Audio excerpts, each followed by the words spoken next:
कांक्षतः कर्मणां सिद्धिं यजन्त्य इह देवताः क्षिप्रं हि मानुषे लोके सिद्धिर्भवती कर्मजा.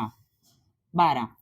कांक्षतः इच्छा करणारे, कर्मणाम सकाम कर्माची, सिद्धीम सिद्धी किंवा परिपूर्णता, यजंते ते यज्ञाद्वारे पूजा करतात, इह या भौतिक जगतात, देवता हा देवतांची, क्षिप्रम त्वरित, ही निश्चितच, मानुषे मानव समाजात, लोके या जगात, सिद्धी ही यश, भवती प्राप्त होते, कर्मजा सकाम कर्मापासून, मनुष्य या जगात सकाम कर्मामध्ये सिद्धीची इच्छा करतात आणि म्हणून ते देवतांची आराधना करतात. अर्थात मनुष्यांना या जगात सकाम कर्मापासून त्वरित फलप्राप्ती होते. तात्पर्य: या भौतिक जगातील देवदेवतांविषयी अत्यंत चुकीची कल्पना आहे आणि विद्वान म्हणून प्रख्यात असणारे अल्पज्ञ लोक या देवदेवतांना भगवंतांचीच विविध रूपे समजतात. वास्तविकपणे देवता या भगवंतांची विविध रूपे नाहीत, तर त्या भगवंतांचे विविध अंश आहेत. भगवंत एकच आहेत आणि अंश अनेक आहेत. वेद सांगतात की नित्यो नित्यानाम, भगवंत एकच आहेत. ईश्वर हा परम कृष्ण हा श्रीकृष्णच परमेश्वर आहेत आणि देवतांना भौतिक जगताचे व्यवस्थापन करण्याकरिता शक्ती प्रदान करण्यात आली आहे. या देवता म्हणजे विविध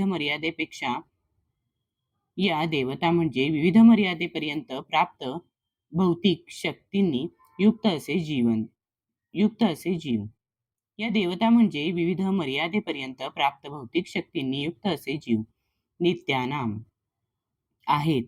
देवता कधीही नारायण, श्री विष्णू किंवा श्रीकृष्ण यांच्या बरोबरीच्या असू शकत नाहीत. भगवंत आणि देवता एकाच पातळीवर आहेत असे जो मानतो त्याला नास्तिक किंवा पाखंडी म्हटले जाते.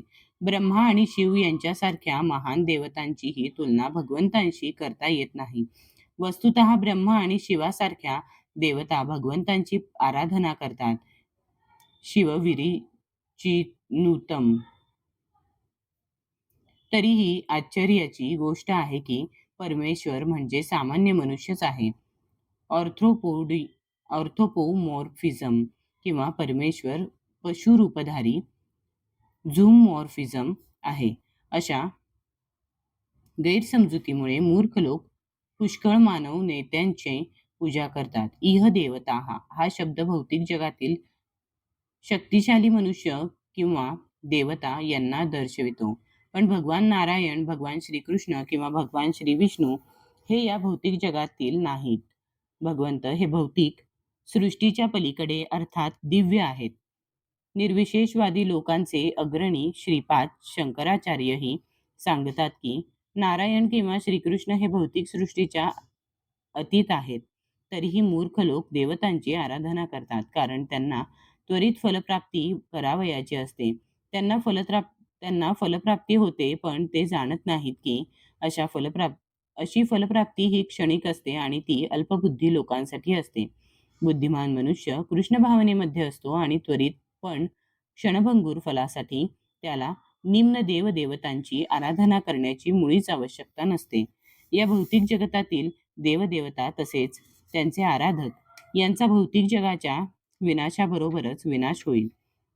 देवदेवतांनी दिलेले वर हे भौतिक आणि तात्पुरते असतात. भौतिक जगत आणि देवदेवता व त्यांचे आराधक असणारे निवासी हे ब्रह्मांड रूपी महासागरातील बुडबुडे आहेत. तरी या जगामध्ये मानव समाज हा भूमीची मालकी, कुटुंब आणि उपभोग्य पदार्थ यांसारख्या क्षणभंगूर भौतिक ऐश्वर्य प्राप्तीसाठी वेडा झाला आहे. अशा तात्पुरत्या गोष्टी प्राप्त करण्यासाठी लोक हे देवदेवता किंवा मानवी समाजातील शक्तिशाली मनुष्याची पूजा करतात. जर एखाद्या मनुष्याला एका राजकीय नेत्याची पूजा करून शासनामध्ये मंत्रीपद मिळाले तर त्याला वाटते की आपण मोठे वरदानच प्राप्त केले आहे, म्हणून ते सर्व लोक तथाकथित नेते किंवा प्रतिष्ठित लोक यांच्या पुढे तात्पुरत्या वरप्राप्तीसाठी मस्तक झुकवितात आणि खरोखर या लोकांना इच्छित गोष्टी प्राप्त होतात. भौतिक अस्तित्वाच्या कष्टमय स्थितीतून कायमची सुटका होण्यासाठी कृष्ण भावना भावित होण्यामध्ये अशा लोकांना मुळीच स्वारस्य नसते. ते सर्व इंद्रिय उपभोगाच्या मागे लागलेले असतात आणि इंद्रिय उपभोगासाठी अल्पशी सुविधा मिळविण्यासाठी ते देवता म्हणून गणल्या जाणाऱ्या शक्तिशाली जीवांचे पूजन करण्याकडे आकर्षित होतात.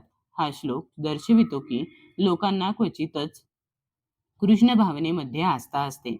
बहुतेकांना इंद्रियोपभोगामध्ये रुची असते आणि म्हणून ते कोणत्या तरी शक्तिशाली जीवाची उपासना करतात.